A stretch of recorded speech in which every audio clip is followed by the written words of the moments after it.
Shalom TV's exclusive television coverage of Israel in turmoil is made possible in part by Barbara and Arthur Wernicke, Gwen and Ken Asher, Edith Sammers and Ed Smith, Mimi and Saul Cohen, Eleanor and Mort Lowenthal, Joyce and Robert Selig, and Naomi Vilko, MD.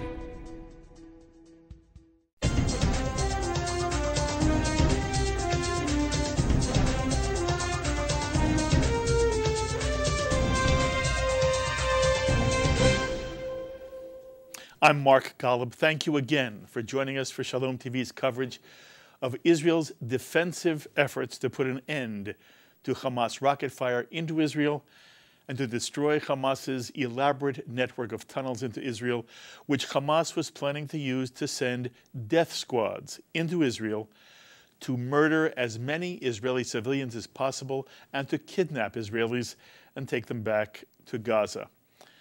And no news story about Israel's Operation Protective Edge, whether on television or on radio or in print, no news story should ever fail to include Hamas's deadly intent when reporting on Israel's actions in Gaza. However, today, as we continue our coverage on Shalom TV, we're in the midst of a ceasefire that began in Israel Tuesday morning. To give us some of the details of that ceasefire, I'm most happy to have on our phones from Tel Aviv once again, Paul Hirschson, spokesperson for the Israeli Ministry of Foreign Affairs. Paul, thanks so much for joining us once again. Lovely to be with you again. Thank you for having me. Paul, is the ceasefire holding? Yeah, it sounds like such a strange question. Is the ceasefire holding? You know, you would imagine that it would be taken for granted. You have two sides in conflict. They agree to a ceasefire, and you move forward from there. But this is our seventh attempt. Yes, this one, thus far, don't hold your breath, is holding. Oh. To be fair, the truth is it does feel a little bit different this time, and I think that we've gotten to a point where we have depleted and degraded Hamas's military capabilities enough for them to decide for their own purposes that they're interested in a ceasefire this time. Okay. What we have heard, Paul, and I want you to tell me the extent to which it is accurate, Israel was able literally to destroy every tunnel Hamas had built that would have entered and enabled Hamas to send death squads into Israel. Has every single tunnel been destroyed? Well, there are different tunnels. There are the tunnels which traverse the international frontier into Israel, and then there are other tunnels. The tunnels that traverse the international frontier, we have taken control of all and decommissioned all of them. It does not rule out the possibility 100% that there is one somewhere that we didn't come across, but it's unlikely. And as I talk, the Prime Minister just an hour ago announced that we are now investing heavily in the new technology, specifically on this issue. So, you know, here we go again. We had the issue of the rockets and the mortars. We built the Iron Dome. Now we've got the tunnels. We're going to seal that off as well. Okay. So does this mean, Paul, that the war is over? We know that Israel has taken the troops, Israeli troops have withdrawn from Gaza. Does this mean the war is over? Not yet. Not yet. Look, not yet. Let's be honest. Our trust level in Hamas is, shall we say, to put it mildly, not all that high. We're in the midst of a 3-day ceasefire. There is talk out there of it being extended by another 2 days in order to take in the weekend. Friday morning it's supposed to end, the 3-day ceasefire. There's conversations going on between various parties in Cairo in Egypt right now. We hope very much that the fighting is over. It's really a very simple formula. If it's going to be quiet in Israel, then it's over. And if it's not going to be quiet in Israel, then the military is on the frontier at the moment and will, in the way it sees best, address the lack of quiet. That's where we're at now. There is a good chance that it's over, but we're not there yet. Okay. We have heard different estimations of how many rockets Hamas had at the start of this operation. I've heard anywhere from 10,000 to 20,000. The question for you now is, as your best guess, how many rockets does Hamas end up with? How many rockets does Hamas still have?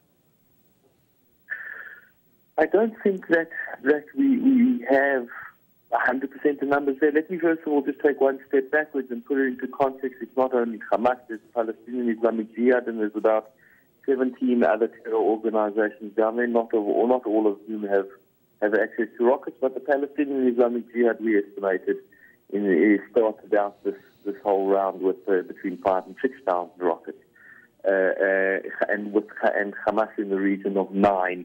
So the number you were quoting is probably the total number amongst the various groups. I would say that we're talking of in the region of 70% plus have been either used, shot at Israel, or destroyed by us. Paul, what gives you any hope at all that Hamas will not fire the remaining rockets into Israel in a very short period of time? Oh, we're not fooling ourselves. There is a possibility of this happening, of course. Look, I think that what we've seen in these 4 weeks is that I hope that Hamas will understand the deterrent level that the Israeli military has reestablished, I think, is significant.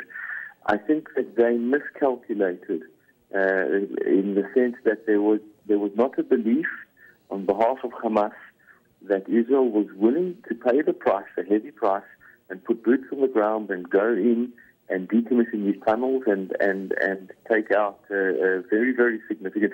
You know, if we say that there's 70% plus of the missiles taken out, there is still the missile launchers and the command and control and the factories. I mean, I think we've taken out between 120 and 150 weapons factories and warehouses. So there is a very significant degrading of their capabilities. And I think that they didn't realize that we were willing, as I say, to pay a very heavy price. But we're willing to defend ourselves, and I think that they will. Look, you know, if you turn around and you look in the other direction in the north, you remember what we call the Second Lebanon War back in 2006, and there was all sorts of different assessments as to how successful or unsuccessful that was. But in 3 very unfortunate rounds of fighting with Hamas down in Gaza, now 2 years ago and 5 years ago, Hezbollah has done absolutely everything that they possibly can not to get dragged back into an open conflict with us. I think we're going to start seeing the same response coming out of Hamas. Mm-hmm.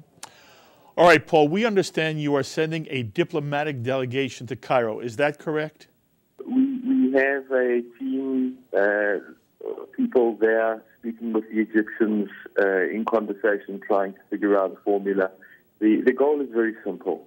We want a guarantee that these terror organizations are no longer going to target through missiles or death squads the civilian population of Israel. That's all we're asking for. Very straightforward. Okay.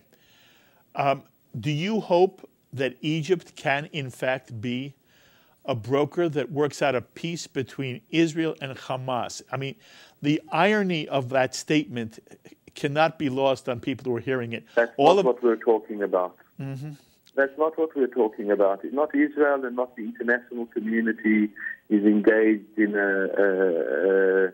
any illusions as to what the relationship with the people in Gaza is going to be so long as they are ruled with an iron fist by Hamas. we're for better or for worse, we're not. There is no prospect of a peaceful relationship with Gaza so long as it is run by Hamas, or alternatively, so long as Hamas proudly and openly adopt the policies that they adopt. Hamas is an organization recognized by yourself, by the Americans as a terrorist organization, recognized by the European Union, by Canada, by Australia, by Japan. Hamas is a terror organization under Egyptian law. These guys are cut of the same cloth as Boko Haram down in Nigeria or ISIS in Syria and Iraq and others. We're not getting into bed with them. All right. I want to ask you a tricky question, and I understand I am putting you in a difficult position, but then again, this is what you're on the air for. You're with the Israeli ministry, the Israeli Foreign Ministry. Paul, the United States condemned Israel for bombing a UN compound housing Palestinian civilians trying to protect themselves from Israeli shelling. How upset was the Israeli government and that the United States condemned Israel, claiming that Israel was intentionally targeting Palestinian civilians?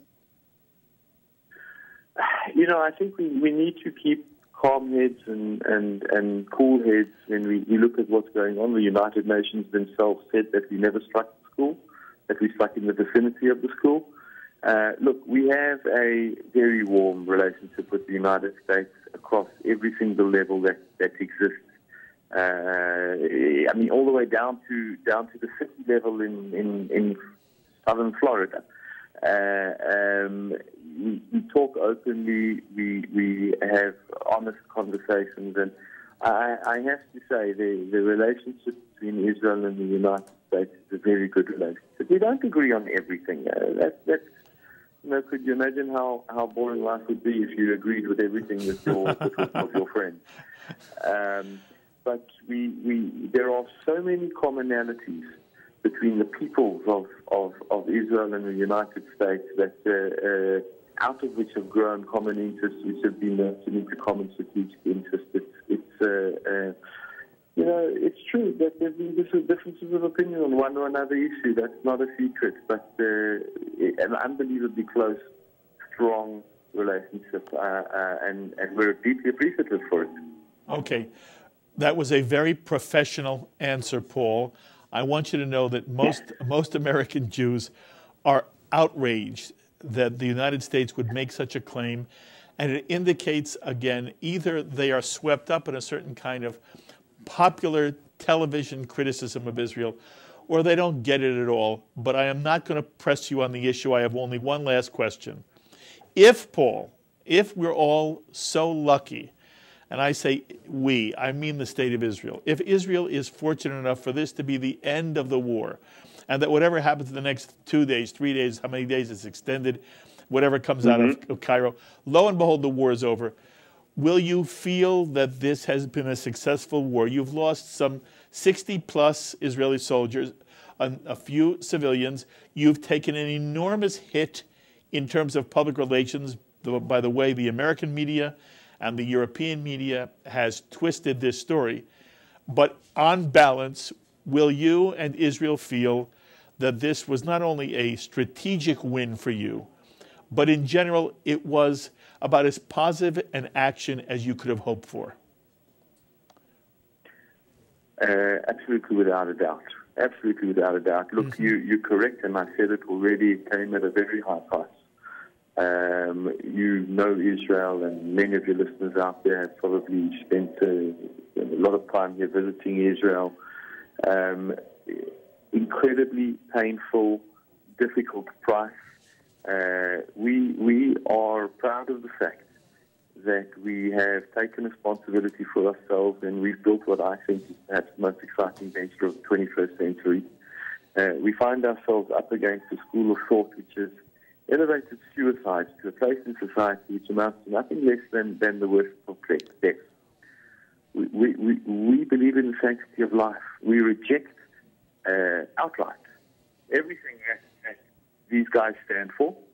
and we are going to stand up and defend ourselves when needed. I think that, I hope I'm correct, I think that we will see with time that Israel has reestablished its deterrence. We hold no malice for the Palestinian people. The Palestinian people are not our enemy. Yes. We would like more than anything else to resolve our differences with Yes. the Palestinians, but it's not going to come at the expense of our commitment Yes. to Israel. I hope it's over, but I hope one way or the other, this is not the last time you and I speak. Paul, you've been a tremendous, just a wonderful spokesperson for the State of Israel, and it has been wonderful that I call you each time and you make yourself available. I wish you kol tuva hatzlacha, and let's hope this all goes well. And if necessary, I'll call you about the next action, but otherwise we'll find other reasons to talk. Thank you very, very much. I'm available. Thank you. My pleasure. Thank you. Thank you. Paul Hirschson, spokesperson for the Israeli Ministry of Foreign Affairs. What's interesting is that here in America, we get to hear a great deal from television personalities. Television personalities, not experts. Television personalities, faces, many of whom on television, I don't care what the news show is, many of them really know little or nothing about the realities of the Israeli-Palestinian conflict. Little or nothing. And so we thought it would be helpful to hear the thoughts of an Israeli journalist. And so I'm pleased to have on our phones from Israel right now one of Israel's leading television and print journalists, the anchor of one of Israel's most watched television magazines, seen on Channel 10 throughout Israel every Friday night, Alon Ben David. Alon Ben David. Alon, thank you so much for joining us on Shalom TV. Thanks for inviting me. So Alon, I trust you have a sense of how much of the American media has just been crucifying Israel. And I'm wondering, to what extent has the war in Gaza been portrayed, how has it been portrayed in Israel? And what's your sense of the way, in general, European and American media have handled the war as opposed to how you've handled it in Israel? Well, I'm afraid that the perception in most of the Western world is very shallow. I think that the war here is perceived as a necessity, as something that we went to without any choice. I think Israel demonstrated time and again it has no interest to go into a military campaign into Gaza. However, as the rockets kept being fired out of Gaza on our kids and our parents, at the end of the day, Israel had no choice. And when you conduct a war in a completely civilian environment, when your enemy is using civilian homes and kindergartens and schools and clinics and hospitals as military positions from which they fire on you, then yes, there will be civilian casualties, and I'm afraid that's what Hamas wanted to begin with. Hamas knew that they will be able to amass international public opinion against Israel if there will be a large number of civilian casualties, and there's no way to fight this war without causing civilian casualties. So basically, I think that that's the perception in Israel. But I can say that I'm not sure that the Israelis are surprised that they're not getting any understanding. Yes. I think that they quite got used to it. Yes. So, Alon, what's this war meant for Prime Minister Netanyahu's popularity and standing with the Israeli people? I think the Israeli people hasn't made up their mind about his conduct during the war. Really? Public opinion surveys are divided on that.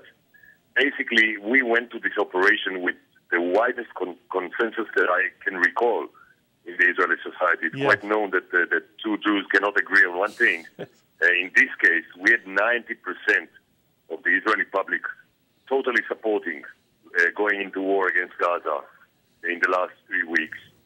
Now, I think that there's a wide sense of a miss in that respect, because the military operation was quite limited, despite the vast damage that you see and the destruction.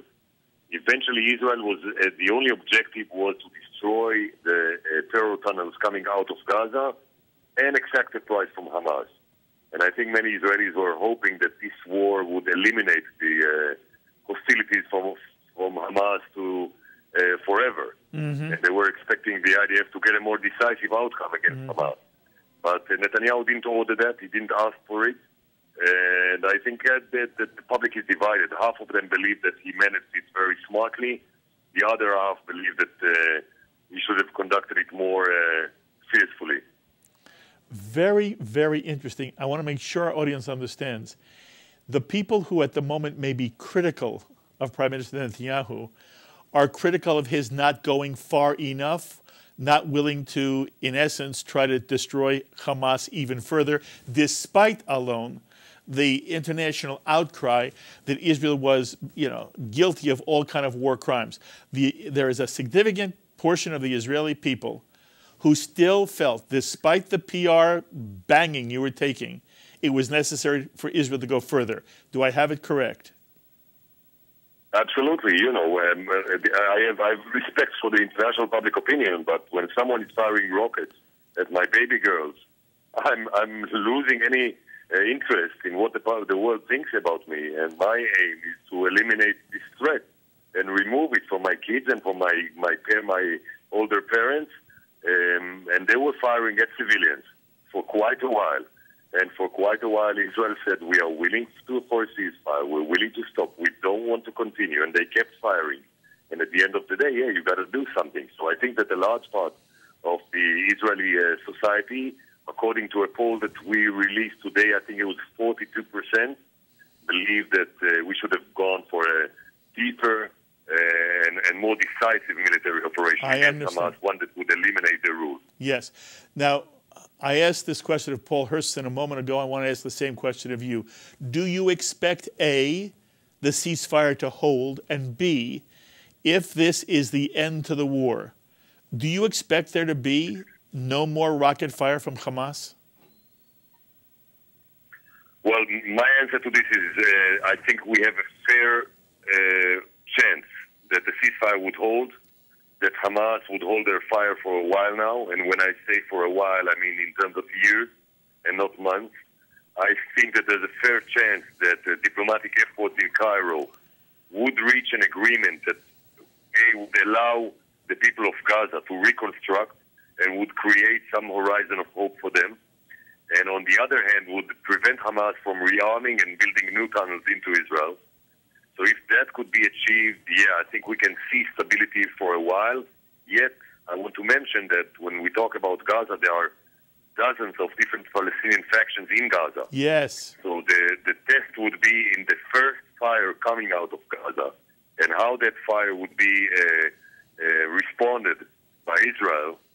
That would be the first test. Because if we're going to accustom ourselves to this rain of rockets coming on our villages and towns in the south, then this ceasefire would not hold long enough. I understand. So I think that we have a good reason to be hopeful today, but we have to stay aware of the threat and be ready to respond immediately if the calm would be breached.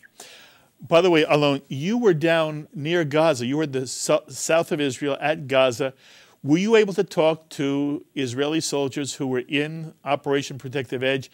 Can you give us any sense of the mood? Absolutely. I was embedded as well with them. You were. Were you in Gaza?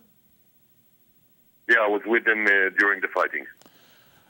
Well, kol hakavod to you. I assume, by the way, I was going to say, I don't know whether the word scared is a word that an Israeli journalist knows. We would only imagine that Let me tell you something about that. I've been covering Israel wars in the last 3 decades. This is the most complex scenario our troops were ever forced to encounter, really. And, we've been looking with the older people. We've been looking at this Generation Y or Z, with a twisted look, and they were amazing. What they had to confront and the kind of dilemmas that they were facing, fighting in a completely civilian environment, having the enemy surprising you from 300 degrees in 3 dimensions, coming from the ground, coming from the floor, coming from everywhere. Those soldiers did an amazing job, really. And I know, and I'm not taking any lightly the damage that was caused to Gaza. and I feel for the people of Gaza who suffer so much because of the leadership. And to some extent, I do hope that the people of Gaza would be able to restrain Hamas from not dragging the whole Gaza Strip into another devastation again after 3 times that they brought devastation to Gaza. I think it's time for the people of Gaza to tell Hamas enough. We've been enough. We had enough with these wars. They are leading us nowhere. Stop the rocket fire and let us live our life. So I want to give you a chance, Alon. You answer those who are so critical of Israel in America. And this is what they're saying, Alon. They're saying that even though Israel was justified to try to put a stop to Hamas rocket fire, the way in which Israel killed Palestinian civilians, children, 5, 6, 7, 8-year-olds, was unnecessary and was calculated by Israel, and that Israel deserves condemnation. The State Department of the United States condemned Israel for the destruction of a UN facility in which Palestinian civilians were killed. What would you want Americans to understand about the position Israel was in during Operation Protective Edge? I've seen dozens of launching places, launching grounds that Hamas has built next to clinics, to hospitals, to schools, to kindergartens. And those launching pads were used to fire at us, at civilians. And Israel still didn't attack them because it understood that the damage and there would be a large number of civilians hurt if they would strike them. So we continued. For example, I saw 8 launchers attached to a UN clinic in Bet Hanun. And that clinic was firing at us for 2 weeks and firing rockets at Tel Aviv. And we still didn't strike it despite the fact that we saw the launching pods. And we didn't do that because we realized that there were civilians there. So there's no sterile war, and there's no, especially in that kind of scenario in an urban environment, there's no way to conduct these wars in a sterile way and not harming civilians. I think the Israelis did a major effort to minimize the collateral damage, to minimize the damage to civilians. But at the end of the day, those people who chose to put their own military position and turn family homes into launching grounds and into firing positions, those are the people responsible for the devastation and for the casualties. There's no other way that you can fight that war. And if you're being fired rockets and RPGs from a window of a family home, yes, you will respond by firing back. And yes, I went into homes in southern Gaza Strip, and you can see in the kids' room, next to the toys, RPGs, grenades, ammunition that is stored in the kids' room. How are you supposed to fight this war? Now, I know that the U.S. had its own experiences in Iraq and in Afghanistan, also in civilian environment. There's no way to do it in a sterile way. And you're trying to be as humane as you can, and you're trying to avoid innocent casualties. But if your enemy places civilians as human shields before them, yes, those human shields might be hurt, or it's going to be you, the casualty. So that basically leaves you very little choice. Alon Ben David, again, I say to you, kol hakavod. You've done, I know some of your work on Channel 10. You have been an outstanding journalist on the Israeli scene for years and years and years, and you're wonderful to talk to. I hope you'll let me call you again. We were just grabbed by the clock, but I have so many other questions to ask you. I hope you'll, again, permit me to call you again, and we'll continue the conversation. But I thank you very, very much. Kol tuv v'hatzlacha in all your own work, Alon. I thank you for all those kind words. Thanks very much. Be well. Alon Ben David of Channel 10 News on Israel. A reminder that we'll be with you for a special 2-hour live program tomorrow night, Thursday night, at 7 p.m. right here on Shalom TV. It'll include your phone calls. I hope you'll join us. My thanks to Sloan Copeland, Serge Goldberg, and Ron Jacobson for this edition of our program. Until the next time, I'm Mark Golub. Be well, my friends.